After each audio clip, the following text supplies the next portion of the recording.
నమస్కారం, వార్తలకు స్వాగతం. ముందుగా ముఖ్యాంశాలు. డయాలసిస్ అదనపు పడకలను ప్రారంభించి రేడియాలజీ ల్యాబ్ భవన నిర్మాణానికి శంకుస్థాపన చేసిన మెదక్ ఎమ్మెల్యే. మెదక్ జిల్లా కేంద్ర ప్రభుత్వం ఏరియా ఆసుపత్రిలో డయాలసిస్ అదనపు పడకలను ప్రారంభించి మరియు రేడియాలజీ ల్యాబ్ భవన నిర్మాణానికి శంకుస్థాపన చేశారు మెదక్ ఎమ్మెల్యే పద్మా దేవేందర్ రెడ్డి. మెదక్ జిల్లా కేంద్రం ప్రభుత్వ ఏరియా ఆసుపత్రిలో డయాలసిస్ అదనపు పడకలను ప్రారంభించి మరియు రేడియాలజీ ల్యాబ్ భవన నిర్మాణానికి శంకుస్థాపన చేసిన మెదక్ ఎమ్మెల్యే పద్మా దేవేందర్ రెడ్డి. ఈ సందర్భంగా వారు మాట్లాడుతూ సీఎం కేసీఆర్ తెలంగాణ రాష్ట్రం అన్ని ఆసుపత్రుల్లో మెరుగైన వైద్యం అందించేలా కృషి చేస్తున్నారని అన్నారు. మెదక్లో డయాలసిస్ సెంటర్ ప్రారంభం చేసినప్పటి నుండి డయాలసిస్ పేషెంట్స్ పెరగడంతో మరిన్ని పడకల డయాలసిస్ సెంటర్లను ప్రారంభించుకోవడం మంచి పరిణామం అన్నారు. అందరికీ మెరుగైన వైద్యం అందించేలా చేస్తామని, మెదక్ ఆసుపత్రినే అన్ని వైద్య పరీక్షలు చేసేందుకు అన్ని సౌకర్యాలు మరియు కొద్ది రోజుల్లోనే ఏర్పాటు చేసుకోవడం జరుగుతోందని అన్నారు.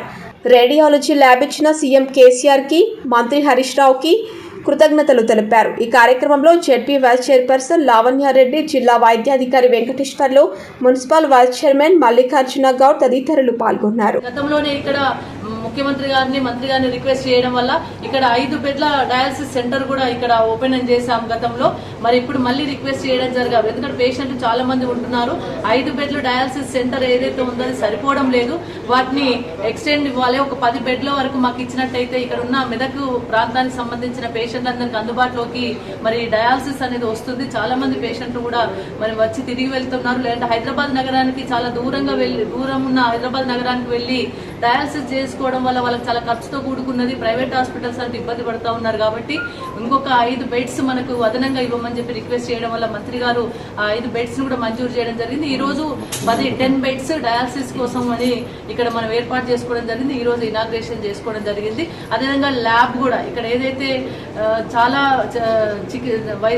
రోగాలకి ఇక్కడ స్కాన్ కానీ, అదేవిధంగా సియామ్ మిషన్ కానీ, అదేవిధంగా సిటీ స్కాన్ కానీ ల్యాబ్ అవసరం ఉన్న నేపథ్యంలో కూడా 27 లక్షలతో ఒక ల్యాబ్ కూడా మంజూరు చేయడం జరిగింది.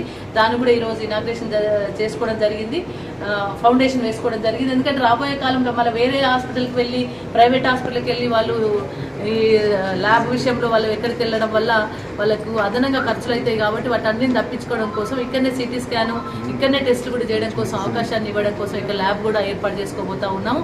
అదేవిధంగా మరి ఈరోజు మరి డయాలసిస్ పేషెంట్ కూడా ఎవ్రీడే ఒక 40 మంది మెదక్కి సంబంధించిన ప్రాంతానికి సంబంధించిన 40 మంది పేషెంట్లు చేసుకోవచ్చు. మరి 5 బెడ్లు ఉన్నప్పుడైతే రాత్రి పగలు అనకుండా ఎప్పుడు పడితే అప్పుడు పేషెంట్లు వచ్చినప్పుడు మరి డయాలసిస్ చేయడం జరిగింది. మరి ఇప్పుడు 40 మంది వచ్చిన అవకాశాన్ని కూడా మనం చేసే అవకాశం కూడా ఇక్కడ ఉన్నది. ఇంకొకటి ఏంటంటే గ్రేట్ థింగ్ ఏంటంటే భారతదేశంలో ఏ రాష్ట్రంలో లేదనుకుంటాం మేము, ఏ రాష్ట్రంలో లేనటువంటి ఒక ట్రీట్మెంట్ డయాలసిస్ ఏంటంటే ఇక్కడ డయాలసిస్ కోసం తెలంగాణ రాష్ట్రంలో వాడే డయాలసిస్ కోసం వాడే ఎక్విప్మెంట్స్ అంతా కూడా యూజ్ అయిన త్రో, అంటే సింగిల్ యూజ్, ఒకసారి యూజ్ చేసి దాన్ని పడేయడమే. ఎందుకంటే వాళ్ళకి క్రాస్ ఇన్ఫెక్షన్స్ రాకుండా, ఇంకా వైరస్లు ఏమన్నా రాకుండా, హెచ్ఐవి కానీ, హెపటైటిస్ కానీ, ఏదైనా కానీ వాళ్ళకి ఇన్ఫెక్షన్స్ రాకుండా ఉండడం కోసం అని చెప్పేసి సింగిల్ యూజ్ కోసమే డయాలైజర్ కానీ, ఇంకా అందులో వాడే ఏ పైప్స్ కానీ, ఆ క్లీనింగ్ మిషన్స్ కానీ ఏవైనా సరే వాటన్నిటిని కూడా సింగిల్ యూజ్ చేసి ఆ పేషెంట్స్కి ఒక్క పేషెంట్కే వాడి వాటిని మరి డిస్పోజ్ చేస్తారు.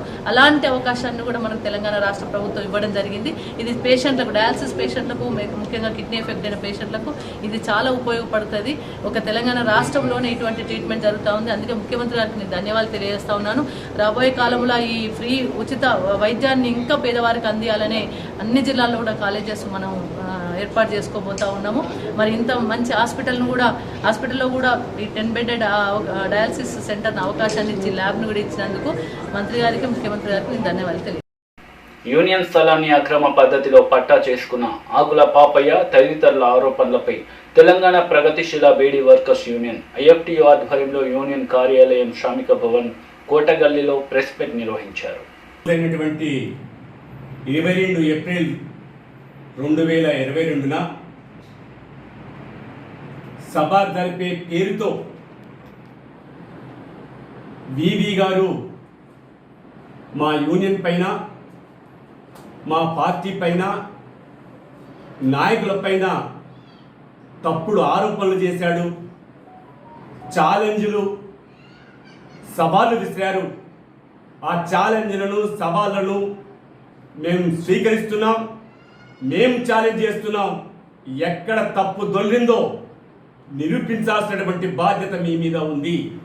ఈ అసత్య ఆరోపణలను, వివి గారు చేసినటువంటి ఆరోపణలను, పాపయ్య గారు చేసినటువంటి తప్పుడు ఆరోపణలను, తప్పుడు మాటల్ని సిపిఎంఎల్ ప్రజాపంత పార్టీగా తెలంగాణ ప్రగతిశీల బీడీ వర్కర్స్ యూనియన్ రాష్ట్ర అధ్యక్షుడిగా వాటిని మేము ఖండిస్తున్నాం. ముందుగా ప్రధానంగా ఆస్తుల్ని కూడబెట్టుకోవడానికి మాత్రమే, లేదా ఆస్తుల్ని సంపాదించడం కోసం మాత్రమే వీళ్ళు పనిచేస్తున్నారనేటటువంటి విషయంలో ఎలాంటి వాస్తవం లేదు. మా యూనియన్ 97లో 36 గుంటల భూమిని ఖరీదు చేసింది. దానికి సంబంధించినటువంటి కాగితం మా దగ్గర వ్రాతపూర్వకంగా ఉంది. ఈ విషయంలో రిజిస్ట్రేషన్ చేయిస్తారని తాత్పర్యం చేస్తుంటే జిల్లా పార్టీలో చర్చించాం, వాటి నిర్ణయం జరిగింది. రాష్ట్ర పార్టీలో చర్చించాం, దానికి సంబంధించిన నిర్ణయం జరిగింది. రిజిస్ట్రేషన్ చేసి ఇవ్వాలని చెప్పి కూడా నిర్ణయం చేయడం జరిగింది. కానీ కట్టుకథలు చెప్పి ఈ భూమిని కొట్టేయడానికే ఆయన ప్రయత్నం చేశాడు ఆకుల పాపయ్య. ఇది చాలా అన్యాయమైనటువంటిది.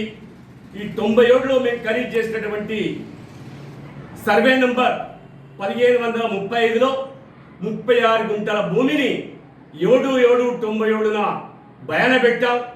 బయానబెట్టినటువంటి కాగితం స్వయం దస్తూరితో ఆకుల పాపయ్యనే రాశాడు. దానికి సాక్షులు కూడా చాలా మంది ఉన్నారు. అదే రకంగా ఏప్రిల్ 98లో రెండో కిస్తీగా 60,000 రూపాయలు అమ్మినటువంటి యజమానికి చెల్లించిన దాంట్లో ఆ రసీదు కూడా పాపయ్యనే రాశాడు. దాన్ని కూడా రాతపూర్వకంగా ఇవ్వాలకి మా దగ్గర ఉంది. ఈ భూమి విషయం ఇలా మేము ఖరీదు చేసి మూడో కిస్తీ కూడా 56,500 రూపాయలు కట్టడానికి విద్య, ఉద్యోగ, రాజకీయ, ఆర్థిక రంగాలలో వాటా కొరకు మే 3న శుభం కన్వెన్షన్ నాగోల్ హైదరాబాద్లో జరిగే యాదవుల ఆత్మగౌరవ సభ పోస్టర్లను సభాధ్యక్షులు చలకాని వెంకట యాదవ్ చేతుల మీదుగా కామారెడ్డి జిల్లా కేంద్రంలోని వరలక్ష్మి గార్డెన్లో ఆవిష్కరించారు. విద్య, ఉద్యోగ, రాజకీయ, ఆర్థిక రంగాలలో వాటా కొరకు మే 3న శుభం కన్వెన్షన్ నాగోల్ హైదరాబాద్లో జరిగే యాదవుల ఆత్మ గౌరవ సభ పోస్టర్ను సభాధ్యక్షులు చలకాని వెంకట్ యాదవ్ చేతుల మీదుగా కామారెడ్డి జిల్లా కేంద్రంలోని వరలక్ష్మి గార్డెన్లో ఆవిష్కరించడం జరిగింది. ఈ సందర్భంగా కన్వీనర్ యాదవ విద్యావంతుల వేదిక చలకాని వెంకట్ యాదవ్, కామారెడ్డి జిల్లా అధ్యక్షులు అర్కల ప్రభాకర్ యాదవ్ మాట్లాడుతూ విద్య, ఉద్యోగ, రాజకీయ, ఆర్థిక రంగాలలో వాటా కొరకు మే 3న హైదరాబాద్లో జరిగే యాదవుల ఆత్మగౌరవ సభ పోస్టర్ను ఆవిష్కరించడం జరిగిందని తెలిపారు. జిల్లాలోని యాదవులు ఆత్మగౌరవ సభను పెద్ద ఎత్తున పాల్గొని విజయవంతం చేయాలని కోరారు. ఈ కార్యక్రమంలో కుంభాల రవి యాదవ్, లక్ష్మీపతి యాదవ్, వెంకన్న యాదవ్, కుంభాల లక్ష్మణ్ యాదవ్, మల్లేష్ యాదవ్, జిల్లాలోని వివిధ మండల అధ్యక్షులు, కార్యదర్శులు పాల్గొన్నారు. మే 3న హైదరాబాదులో యాదవ విద్యావంతుల వేదిక, అఖిల భారత యాదవ మహాసభ సహకారంతో బహిరంగ సభను నిర్వహిస్తుంది. ఆ బహిరంగ సభ నిర్వహణకు కారణం యాదవుల జనాభా దామాష పద్ధతిలో యాదవులకు విద్యా, ఉద్యోగ, ఆర్థిక, రాజకీయ, సాంఘిక, సాంస్కృతిక రంగాలలో మా వాటా మాకు ఇవ్వాలని, మేమెంతో మాకంతా అనే నినాదంతో ఆ సభ నిర్వహిస్తున్నాం. కాబట్టి కామారెడ్డి జిల్లాలో ఉన్నటువంటి విద్యావంతులు, ప్రజలు, ప్రజాస్వామికవాదులు అందరూ పెద్ద ఎత్తున ఆ సభకు తరలి వచ్చి ఆ సభను విజయవంతం చేయాల్సిందిగా విజ్ఞప్తి చేస్తా ఉన్నాం. ఆ సభ ద్వారా ఈ దేశంలోని అన్ని రాజకీయ పార్టీలకు, అదేవిధంగా కేంద్ర రాష్ట్ర ప్రభుత్వాలకు కూడా మా వాటా ఏంది, మా కోటా ఏంది, జనాభా దామాషా పద్ధతిలో మా వాటా మాకు కేటాయించాలి. లేని పక్షంలో రాబోయే రోజుల్లో మా జాతి జాగృతమై మీ లెక్కలు కూడా తేల్చదని చెప్పి హెచ్చరించబోతా ఉన్నాం. కాబట్టి మన యూనిటీ, మన యొక్క బలం, మన స్ట్రెంతే ఈరోజు ఈ దేశంలో ఉన్నటువంటి అన్ని రాజకీయ పార్టీలకు ప్రభుత్వాలకు కూడా కనువిప్పు కలగజేయించాలంటే మన అందరం ఒకసారి గట్టిగా నినదించి గర్జిస్తే అన్ని రాజకీయ పార్టీలు దిగొస్తాయి, అన్ని ప్రభుత్వాలు దిగొస్తాయి. కాబట్టి మిత్రులందరికీ మరొకసారి చేతులెత్తి నమస్కరిస్తూ ఈ సభను పెద్ద ఎత్తున విజయవంతం చేయాల్సిందిగా కోరుకుంటున్నాను. బాన్స్వాడ పట్టణ ఎంఐఎం పార్టీ ఆధ్వర్యంలో మీనా గార్డెన్లో ఏర్పాటు చేసిన ఇఫ్తార్ విందులో పాల్గొన్నారు తెలంగాణ రాష్ట్ర శాసన సభాపతి పోచారం శ్రీనివాసరెడ్డి. బాన్స్వాడ పట్టణం ఎంఐఎం పార్టీ ఆధ్వర్యంలో మీనా గార్డెన్లో ఏర్పాటు చేసిన ఇఫ్తార్ విందులో పాల్గొన్న తెలంగాణ రాష్ట్ర శాసన సభాపతి శ్రీ పోచారం శ్రీనివాసరెడ్డి గారు, హాజరైన assembly protem speaker Mumtaz Ahmed Khan, MIM party president Nayeed Khan షాల్వా కప్పి సన్మానం చేశారు. Reporter Aamer, Ayan, Imran, MIM party కార్యకర్తలు తదితరులు భారీ ఎత్తున పాల్గొన్నారు.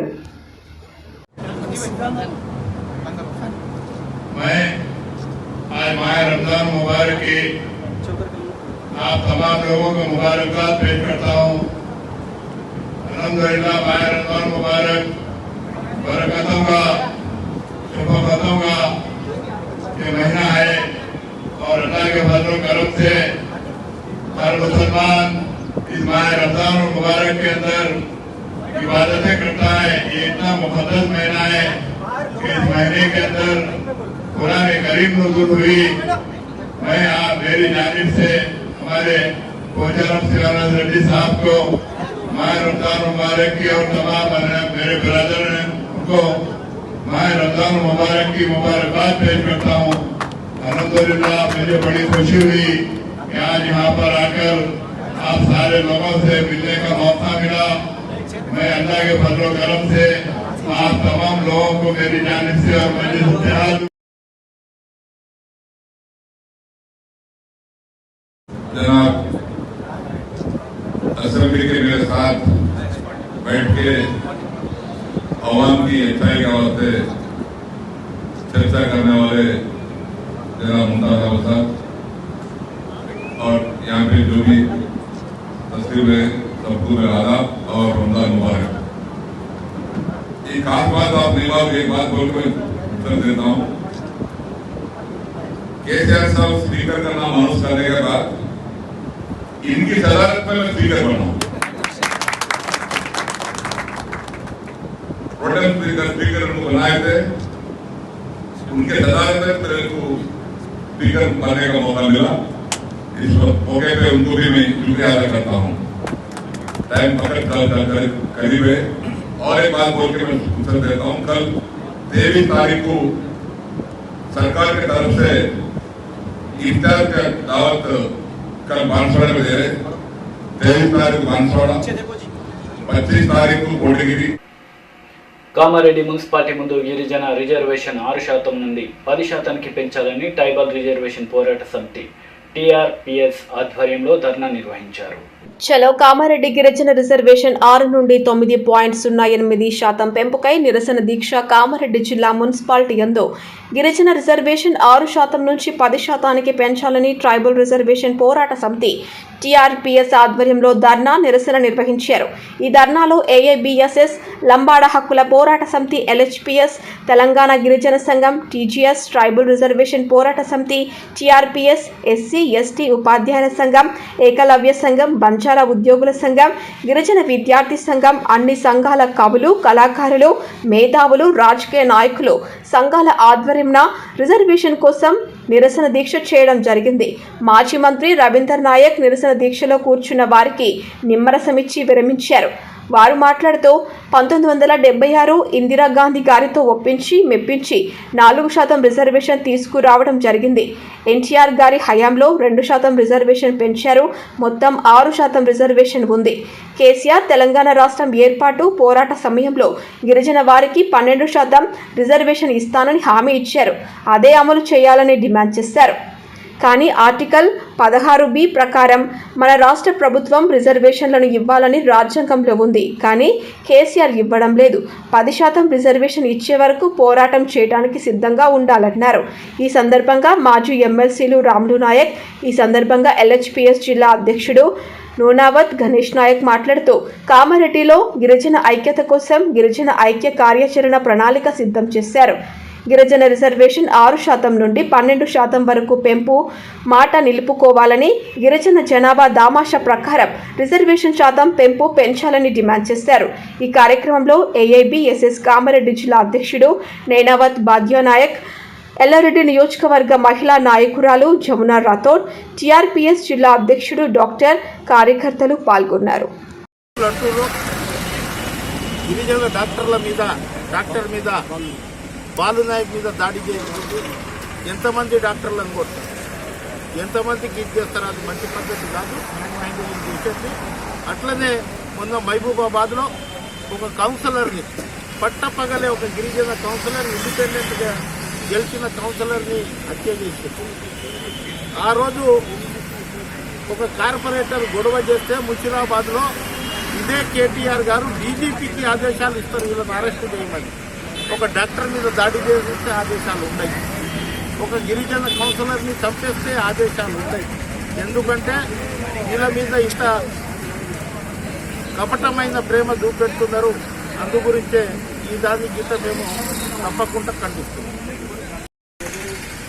ఇవాళ పోలీసులు పోలీస్గిరి చేస్తలేరు. పోలీసు వాళ్ళు గులాబీ చెట్లు వేసుకొని పోలీస్ వ్యవస్థ నడిపిస్తున్నారు. అందులో చనిపోయే ముందు సంతోష్ గారు క్లియర్ కట్గా సిఐ గిట్ట నన్ను రామాయంపేట సిఐ గిట్ట ఎవరైతే మాజీ సిఐ ఉండేదో అక్కడ ఉండే సిఐ నాగార్జున గౌడ్ గిట్ట నన్ను హింసించిండు, నా తావుకు కారకుడు ఆయన అని చెప్పిండు. అట్లనే మొన్న ఖమ్మంలో గణేష్ చనిపోయినప్పుడు పువ్వాడ అదే నన్ను ఇది చేసిందని చెప్పిండు.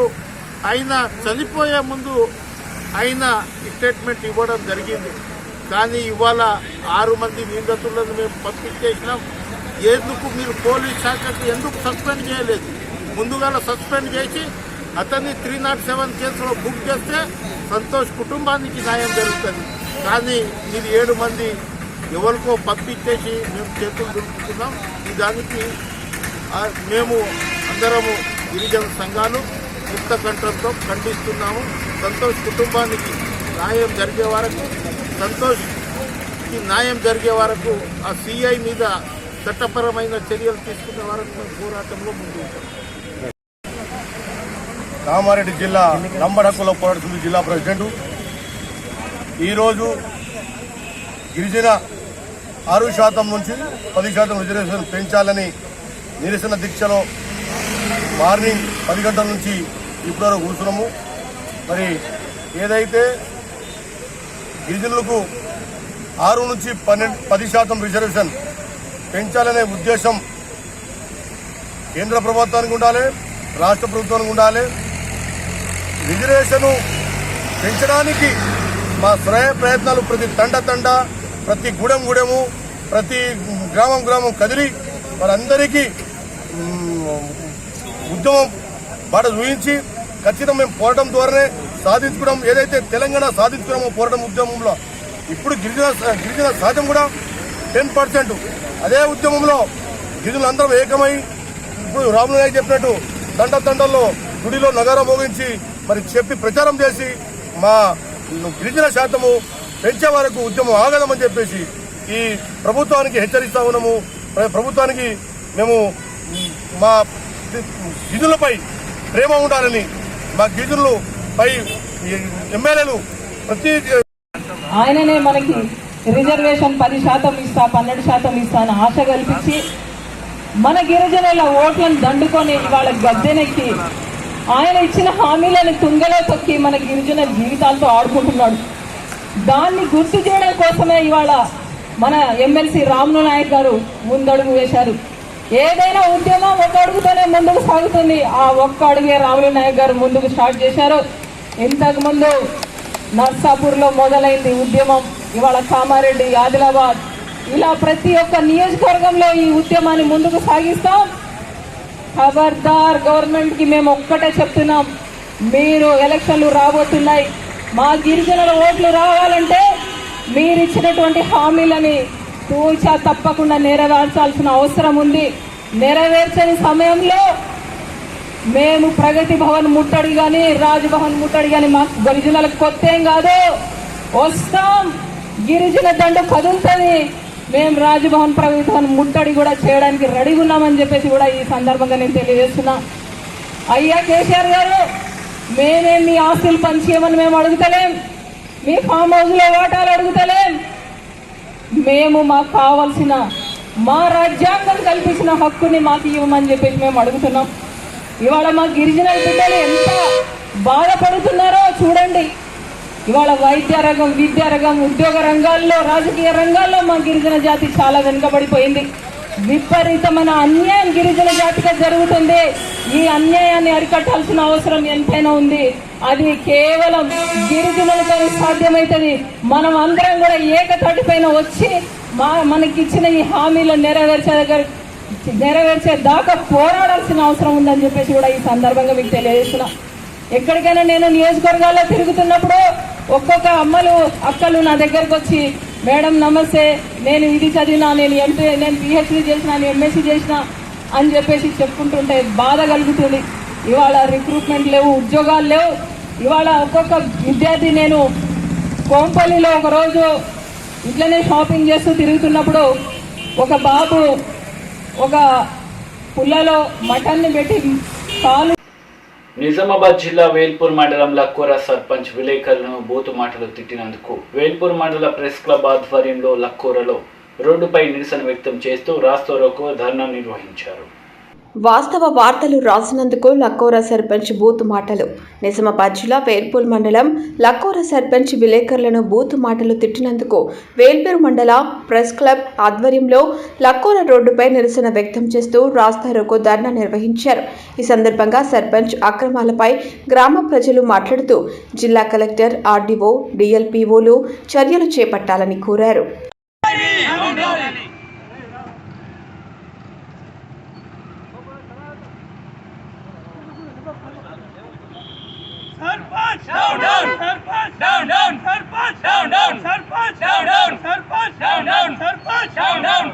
నిజాలు రాజినందుకు విలేకరులపై దాడి, విలేకరులపై దాడి,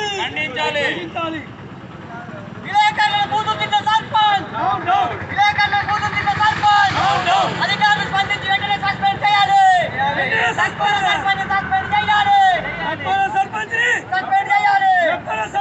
పౌరులకు హక్కులు లేవు, పౌరులకు కాలరాతో సస్పెండ్ చేయాలి. ఆయన ఆధారాలను బయట పెట్టాలి, సస్పెండ్ చేయాలి, సస్పెండ్ చేయాలి, సస్పెండ్ చేయాలి, సస్పెండ్ చేయాలి.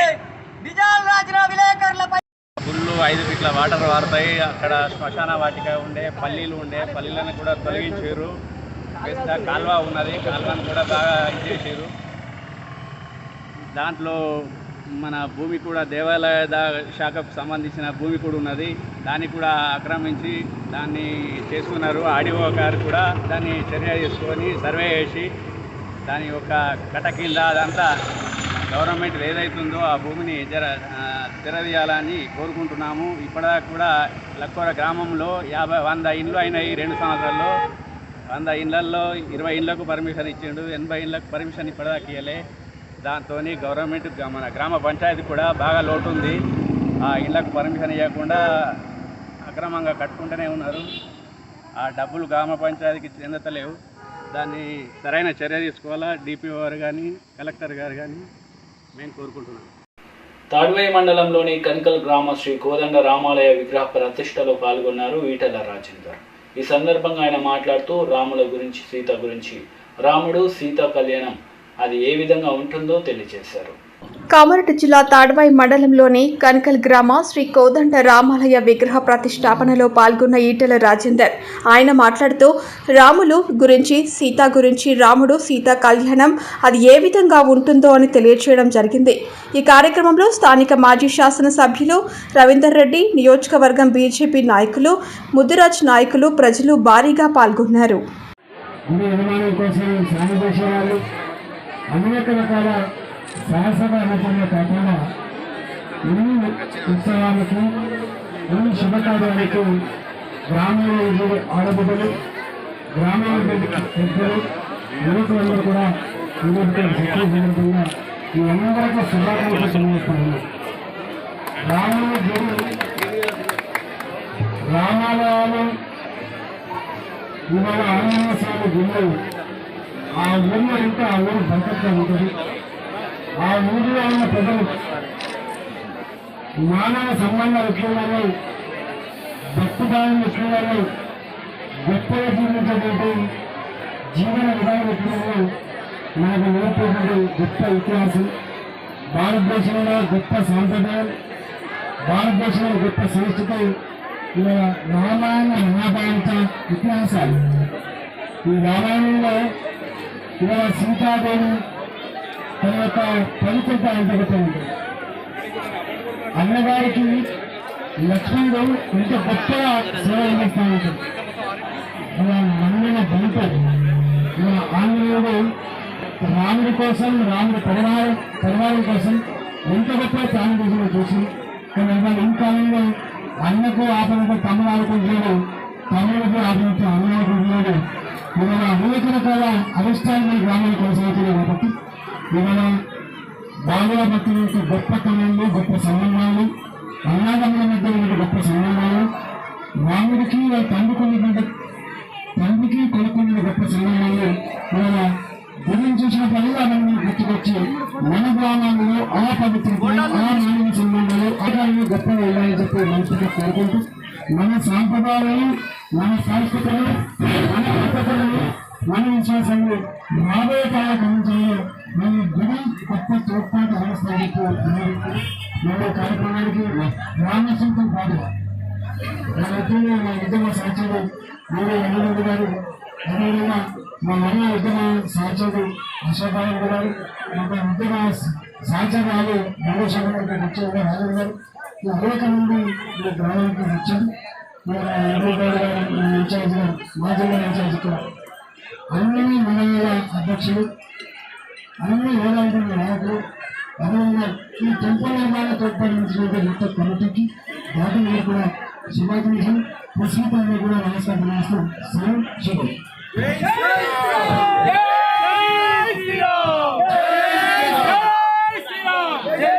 వార్తలు ముగించే ముందు ముఖ్యాంశాలు మరోసారి.